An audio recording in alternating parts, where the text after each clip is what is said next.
அருவாய் உளதாய் இலதாய் மறுவாய் மலராய் மணியாய் ஒளியாய் கருவாய் உயிராய் கதியாய் விதியாய் குருவாய் வருவாய் அருள்வாய் குகனே. அன்பர்கள் அனைவருக்கும் வணக்கம். நான் ஆர்த்திய சொர்ணலட்சுமி பேசுறேன். இந்த பதிவு ஜனவரி மாதம் நடைபெறவிருக்கும் பொதுவான பலன்களை ராசி பலனாக காணவிருக்கிறோம். அன்பர்கள் அனைவருக்கும் என் உளம் கனிந்த இனிய புத்தாண்டு நல்வாழ்த்துக்கள். இந்த வருடம் உங்கள் அனைவருக்கும் வளமான நலமான செல்வ செழிப்பையும் நீண்ட பரிபூர்ண ஆயுள் ஆரோக்கியத்தையும் எல்லா வகையிலையும் நீங்க வெற்றிகரமாக உங்கள் வாழ்க்கையில் பயணிப்பதற்கு என் முருகப்பெருமானையும் வாராகி அன்னையையும் அண்ணாமலையானையும் பிரார்த்தனை செய்து கொள்கிறேன். ஜனவரி மாதம் கிரகங்களின் கோச்சார நிலையை வைத்து என்ன மாதிரியான பலாபலன்கள் 12 ராசிக்கு இருக்குது என்பதை நம்ம தெளிவாக காணலாம். முதல்ல நம்ம கோள்களின் சஞ்சார நிலையை சிறப்பாக பார்த்துடலாம். இந்த மாதம் கோள்களின் சஞ்சார நிலையில் பார்த்தீங்கன்னா நமக்கு ரிஷபத்தில் குரு பகவான் வக்ர நிலையில், செவ்வாய் பகவான் நம்மளுக்கு வக்ர நீசமாக இருக்கார். அவர் மீது நம்ம கடகம்னு நம்மளுக்கு பயிற்சி ஆகி கொண்டிருப்பார் அப்படின்னு எடுத்துக்கலாம். கேது பகவான் கன்னியில், புதன் பகவான் விருச்சகத்தில் இருக்காரு. அவர் இந்த மாதம் 4ஆம் தேதி தனுசுக்கும் அவரை 24ஆம் தேதி மகரத்திற்கும் சென்றடைவார். சூரியன் 2 ராசிகளில் பயணிப்பார். ஆரம்பத்தில் தனுசிலும் அவரே 14ஆம் தேதி நமக்கு மகரத்திற்கு சென்று அமருகிறார்.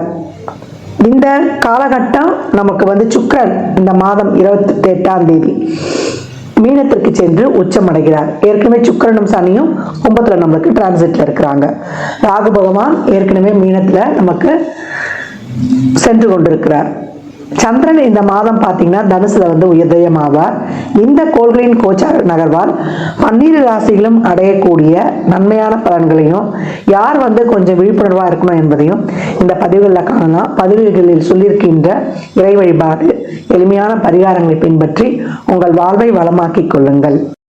விருச்சிக ராசி விருச்சிக லக்னத்திற்கான பலன்களை காணவிருக்கிறோம். இந்த ஜனவரி மாதம் வருடத்தின் ஆரம்பம் 2025 உடைய வருடத்தின் ஆரம்ப மாதம் எப்படி இருக்கும் அப்படின்னு பார்க்கும்பொழுது விருச்சகம் விடியலை நோக்கி இந்த இடம் காலச்சக்கரத்தின் 8ஆம் இடம் இருக்கக்கூடிய நட்சத்திரங்கள்னு பார்த்தீங்கன்னா விசாகம் 4வது பாதம், அனுஷம் 4 பாதம், கேட்டை 4 பாதம். வர வருடம் இருக்கக்கூடிய வருடத்துல உங்களுக்கு அர்த்தாஷ்டம சனியும் முடிஞ்சு ஒரு நல்ல பலன்களை அடைய போகிறீங்கன்னு நம்ம ஏற்கனவே சொல்லியிருக்கிறோம். இந்த மாதம் வருடத்தின் ஆரம்பம் உங்களுக்கான பிரச்சனைகளை தீர்த்து உங்களுக்கான ஒரு விடியலை தரப்போகுது அப்படின்னு தாராளமா சொல்லலாம்.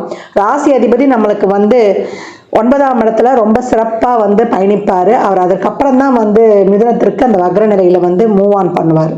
மற்றபடி உங்களுக்கு சனி சுக்கிரனுடைய இணைவும் சூரியன் புதனுடைய இணைவும் ரொம்ப அருமையான பலன்களை ஆஸ் யூஷுவலா கொடுத்துரும்.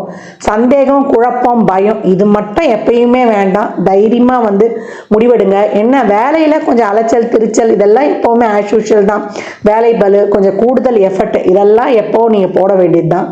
மற்றபடி உங்களுக்கு அதற்கான பலன்கள் ரொம்ப அருமையா கிடைச்சிடும். உங்களுக்கு சனி சுக்கிரனுடைய பார்வை 10ஆம் இடத்தை பார்க்கறதுனால தொழில் நீங்க செய்யக்கூடிய சிறப்பான ஒரு புதிய முயற்சிகள், மாற்றங்கள், எந்த ஒரு துறையில இருந்தாலும் உங்களுக்கு நல்ல பெனிஃபிட்ஸ், ஊதிய உயர்வுடன் கூடிய உத்தியோக உயர்வு, அது பிசினஸ், மார்க்கெட்டிங், இல்லை நாங்க ஒரு உற்பத்தி சார்ந்த துறையில இருக்கிறோம், இல்லை 10 பேரை பற்றி வேலை வாங்குறோம், எந்த துறையில இருந்தாலும் விருச்சகம் இப்பொழுது வீறு கொண்டு சிறப்பாக ஒரு கெரியர்ல ஒரு ஸ்ட்ராங் பொசிஷனை பெற்றுடுவீங்க.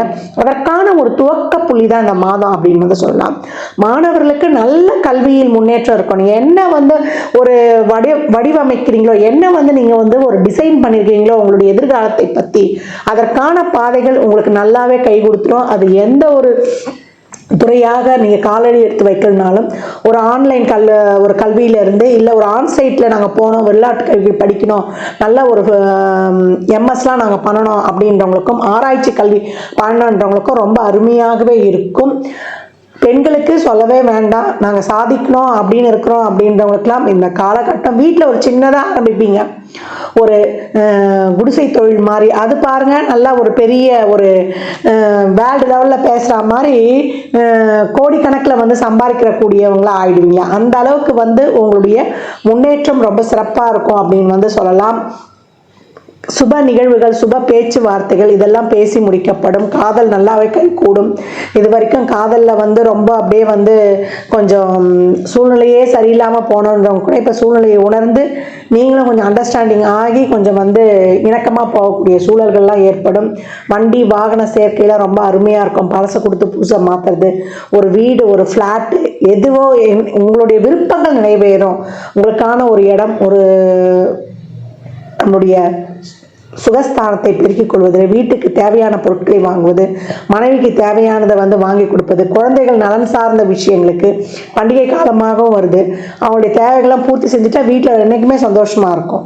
என்றைக்குமே நான் சொல்லியிருப்பேன், வீட்டில் வந்து அம்மா அப்பா மனைவி குழந்தைகளுடைய தேவைகளை பூர்த்தி செய்யக்கூடிய ஆணுக்கு என்றைக்குமே வந்து அந்த பண வருவாயில் தடை இருக்காது. கடன் வாங்கி கூட செஞ்சுருங்க, அந்த கடனை வந்து நீங்கள் எப்படி வேணாலும் அடைச்சிருவீங்க. ஏன்னா இவங்கெல்லாம் வந்து வீட்டில் வந்து ஒரு மனக்குறையாக இருக்கிறாங்க, அவங்களுடைய அடிப்படை தேவைகள் வந்து அங்கே பூர்த்தி செய்யப்படல, அதுக்குன்னு கேட்டதெல்லாம் நம்ம வாங்கி கொடுக்க முடியாது. ஒரு அடிப்படையான தேவைகளை அவங்க கேட்கும்போதே அவங்களுக்கு வந்து அவங்க ஆசைகளும் அதில் ஒரு சிலதெல்லாம் இருக்கும், எக்ஸ்பெக்டேஷன்ஸ்லாம், அதெல்லாம் வந்து நிறைவேற்றி கொடுக்கும்போது நம்மளுக்கு ரொம்ப சிறப்பாகவே இருக்கும் அப்படின்னு வந்து சொல்லலாம். உத்தியோகத்தில் நீங்கள் எதிர்பார்க்க மாட்டீங்க, அந்த மாதிரி ஒரு மேஜர் மிராக்கெல்லாம் நடந்து உங்களுக்கு ரொம்ப சந்தோஷத்தை கொடுப்பது. குழந்தை பாக்கியத்திற்காக ஒரு சிலர் மருத்துவம்லாம் கையாளுறீங்க அப்படின்னா அந்த மருத்துவம் உங்களுக்கு ரொம்ப சக்ஸஸ்ஃபுல்லாக உங்களுக்கு கை கொடுப்பது. குலதெய்வத்தினுடைய பரிபூர்ண அருளால் உங்களுக்கு ஒவ்வொரு ஸ்டெப்பும் நீங்கள் வந்து மூவ் ஆன் பண்ணுவது எல்லாமே வந்து ரொம்ப சிறப்பாக இருக்கும். நல்ல மணி ஃப்ளோ இருக்கும். அந்த மணி ஃப்ளோ மூலம் உங்களுடைய பிரச்சனைகளை தீர்த்து கொள்வீங்க. கடன் சுமை தீர்வது இதெல்லாம் ரொம்ப அருமையாகவே இருக்கும். மாத ஆரம்பத்திலிருந்து நம்ம ஒரு 24 தேதிக்குள்ள எல்லா செயல்களையும் கடகடன்னு முடிச்சுக்கோங்க. அதற்கப்புறம் வந்து சனி நமக்கு வக்ரமாகி 8ஆம் இடத்துக்கும் போகிறதுனால வண்டி வாகனங்கள், இரவு நேர பயணங்கள்ல உடல் ஆரோக்கியத்தில் கொஞ்சம் கூடுதல் கவனம் எடுத்துக்கோங்க. இதுக்கு முன்னாடிலாம் உடல் ஆரோக்கியத்தில் வந்து நல்ல டெவலப்மெண்ட்டு, நல்ல ஒரு முன்னேற்றம்லாம் இருக்கும், நல்லா எந்துவாக இருப்பீங்க. ஒரு தசாபதிலாம் கொஞ்சம் சரியில்லாதவங்க அந்த காலகட்டம் கொஞ்சம் நம்ம ஏற்கனவே சொன்ன மாதிரி தான். இளைஞர்கள்லாம் கொஞ்சம் வண்டியில் கவனமாக இருங்க. ஒரு ஸ்கிட்டாகி ஒரு சிரார்ப்பு காய்மை இருப்பது, பெண்கள் வந்து அடுப்பறைகளை நம்ம வேலை செய்யும்போது கொஞ்சம் சுடுபொருடு, நெருப்பு, இதில் அதே மாதிரி கையோடு வந்து இந்த சுவிட்சை போடுறது இதெல்லாம் கொஞ்சம் வச்சுக்காதீங்க, அதில் மட்டும் கொஞ்சம் கவனமாக இருங்க. மற்றபடி இந்த மாதம், இந்த ஆரம்பம் உங்களுக்கான அனைத்து விதமான விடியலையும் தந்துடும். தொழில் விஷயமா இருக்கட்டும், உங்களுடைய திருமண விஷயமா இருக்கட்டும், உங்களுடைய வாழ்க்கையில் வந்து ஒரு பொருளாதார சேர்க்கையாக இருக்கட்டும், இல்லை ஒரு சுப நிகழ்வுகளுக்கு பேச்சுவார்த்தையாக இருக்கட்டும், இல்லை மனசுக்கு சந்தோஷமாக நாங்கள் எங்கேயாவது போகணும், ஒரு சுற்றுலா, ஒரு டூருனாலும் எல்லாத்தையுமே உங்கள் எண்ணங்கள், ஆசைகள் எல்லாமே வந்து ஒரு ஃபுல்ஃபில், ஒரு டிசையர்மெண்ட்லாம் நீங்கள் வந்து எல்லாமே ஃபினிஷ் பண்ணி அதில் வந்து ஒரு மனநிறைவை காணக்கூடிய நாட்கள். வயதானவர்களாக இருக்கிறோம் அப்படின்னீங்கன்னா நீங்கள் வந்து என்னென்ன பண்ணணும் இனி வரக்கூடிய காலகட்டங்களில் நம்மளுக்கு ஏற்ற மாதிரி ஒரு தொழில் எல்லாம் அதெல்லாம் வந்து நீங்கள் ஏற்பாடு பண்ணி வச்சுக்கலாம். இந்த மாதம் வந்து உங்களுக்கு ரொட்டீன் செய்கிற வேலையே சிறப்பாக போயிடுச்சுன்னா உங்களுக்கு ரொம்ப அச்சீவ் பண்ண மாதிரி தான். நீங்கள் உங்களுக்கான பயணம் மேற்கொள்வீங்க, உங்களுக்கான தேவைகள், உங்களுக்கான ஒரு சில முயற்சிகள்லாம் மேற்கொள்வீங்க இல்லையா, அதெல்லாமே உங்களுக்கு சிறப்பாக இருக்கும். ரொம்ப வந்து இந்த காலகட்டம் இதாக முடியணுன்றதை மட்டும் விட்டுடுங்க. மற்றபடி ஆஸ் யூஷுவலாக உங்களுக்கு நடக்க வேண்டிய அனைத்தும் எல்லாமே வந்து ஒரு நல்ல ஒரு சுமூகமாக சிறப்பாக செயல்படுற மாதிரி தான் கிரகங்களுடைய பிளானட்டரி பொசிஷன் ரொம்ப மூவ் ஆனில் இருக்குது. அதனால் இந்த மாதம் உங்களுடைய அனைத்து விதமான தேவைகளும், அடிப்படை பிரச்சனைகளும் தீர்ந்து ஒரு சுமூகமான பாதையில் ஒரு விடியலை நோக்கி விருச்சகம் பயணிக்கும்னா அது மிக கிடையாது. இந்த பலன்கள்லாம் கோள்களின் கோச்சார நகர் வைத்து சொல்லப்பட்டிருக்கு. உங்கள் சுய ஜாதகத்தில் இப்போ என்ன தசாபுதி நடக்குது, அது எதற்காக உங்களுக்கு ஊக்கமளிக்குது, அது திருமணம், குழந்தை பாக்கியத்திற்கா, இல்லை பொருளாதார முன்னேற்றத்திற்கா என்பதெல்லாம் உங்கள் சுய ஜாதகத்தை ஆய்வு செய்வதன் மூலம் மட்டுமே நாம் தெல்ல தெளிவாக அறிந்து கொள்ள முடியும். விருச்சகம் மாத பிறப்பில் நீங்கள் அன்னதானம் பண்ணுவது ரொம்ப சிறப்பு. அன்னதானம் பண்ணும்பொழுது ஒரு எலுமிச்சங்காய் ஊறுகாவோட ஒரு வாட்டர் பாட்டில் தண்ணி, அதே போல் மேலே வந்து ஒரு 11 ரூபா 21 ரூபா வைத்து தருவது ரொம்ப சிறப்பாக இருக்கும். அதை தாண்டி நீங்கள் வந்து சித்தர் ஜீவசமாதி வழிபாடு, நேரம் கிடைக்கும்போது நம்ம வந்து அறுப்படை வீடுகளை சென்று தரிசிப்பது. இப்போ நியூ இயரு, நம்ம பொங்கல் லீவ்லாம் வருது, அதனால் ஒரு ஷெட்யூல் பண்ணிக்கோங்க, பண்ணிட்டு வாங்க. உங்களுடைய வாழ்க்கையில் மிகப்பெரிய ஏற்றங்களையும் மாற்றங்களையும் மிக சிறப்பாக காணலாம். முதல்ல குலதெய்வம் கோயிலுக்கு போய் ஒரு அட்டண்டன்ஸ் போட்டு வந்துடுங்க. உங்களுடைய அம்மாவுடைய குலதெய்வமும் அப்பாவுடைய குலதெய்வமும் 2 தெய்வங்களையும் வணங்கும் பொழுது உங்கள் வாழ்க்கையில் இருக்கக்கூடிய அனைத்து விதமான தடை தாமதங்கள் நீங்கி செல்வ வளமையை சிறப்பாக பெற்று நீண்ட பரிபூர்ண ஆயுள் ஆரோக்கியமும் கிடைக்க பெற்று ஒரு மனநிறைவான மனமகிழ்வான வாழ்க்கையை விருச்சகம் எப்பொழுதுமே சிறப்பாக கையாளும்னா அது மிக கிடையாது. விருச்சக ராசி லக்னக்கார அன்பர்களுக்கு என் மனமார்ந்த வாழ்த்துக்களை தெரிவித்துக் கொள்கிறேன். ஜாதகம் பார்க்க விரும்பும் அன்பர்கள் இந்த எண்ணிற்கு ஒரு மெசேஜ் செய்யுங்க. தங்களுக்கான விவரங்கள் அளிக்கப்படும். அப்பாயின்மெண்ட் பெற்றுக்கொள்ளலாம். ஜாதகம் சிறந்த முறையில் கணித்து பார்த்து தரப்படும். வாஸ்து பார்த்து தரப்படும். வாஸ்துப்படி வீடு கட்ட பிளான்கள் போட்டு தரப்படும். ஜாதகம் எழுதி தரப்படும். எண்ணியல் படி பிறந்த குழந்தைகளுக்கு பெயர் வைத்து தரப்படும். தொழிற்சாலை நிறுவனங்களுக்கும் பெயர் வைத்து உங்கள் வாழ்வை வளமாக்கிக் கொள்ளலாம்.